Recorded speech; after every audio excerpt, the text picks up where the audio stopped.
இந்த modern day feminism முதல்ல பெண்களுக்கு என்ன கத்து தரும்னா, ஆண்கள் உங்களை அடக்குகிறார்கள், ஆண்கள் உங்களை ஒடுக்குகிறார்கள், ஆண்கள் உங்கள் கழுத்தில் தாலி கட்டுகிறார்கள், ஆண்கள் உங்கள் கால்களில் மெட்டி போடுகிறார்கள், ஆண்கள் உங்களுக்கு குழந்தை தருகிறார்கள், நீங்கள் இதையெல்லாம் செய்யவே கூடாது, ஆண்கள் உங்களுடைய விரோதின்ற முதல் பார்வையை பெண்கள் மனசுல புகுத்துறாங்க.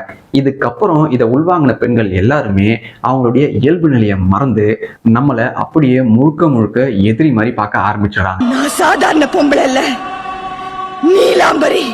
1960க்கு அப்புறம் கொஞ்சம் சலுகைகள் கிடைச்சதும் இந்த பெண்ணியவாதிகள் அவங்களுடைய உண்மையான முகத்தை காட்ட ஆரம்பிச்சாங்க. அப்பதான் ஆணை விட பெண் சிறந்தவள், பெண்ணே உயர்ந்தவள், பெண் யாருக்கும் சமம் கிடையாது, ஆண் பெண்ணுக்கு கீழ்தான், நீ எப்படி வேணா இரு, துப்பட்டா போடாதே டோழின்னு பல விஷயங்களை சொல்லி இப்ப இருக்க மாடர்ன் டே ஃபெமினிஸ்டுகள் பல பெண்களுக்கு மண்டே கழுவி விட்டாங்க. இதனால ஃபெமினிசமும் டெவலப் ஆச்சு, டெக்னாலஜியும் டெவலப் ஆச்சு. இந்த ரெண்டு காரணத்தால பெண்களுக்கு மேட்டிங் ஆப்பர்ச்சுனிட்டி, அதாவது மேட்டிங் பார்ட்னர்ஸை பார்க்கக்கூடிய ஆப்பர்ச்சுனிட்டி அதிகமாக ஆரம்பிச்சது. ஆனா பெண்களுக்கே உண்டான ரெஸ்பான்சிபிலிட்டி, டிசிப்ளின், ஃபெமினிட்டி இந்த மூணுமே காணாம போயிடுச்சு. நீ கேக்குற மாதிரி தமிழ் பொண்ணுங்கள்லாம் லெமூரியா கண்டத்தோட வழக்குழிஞ்சு போயாச்சு.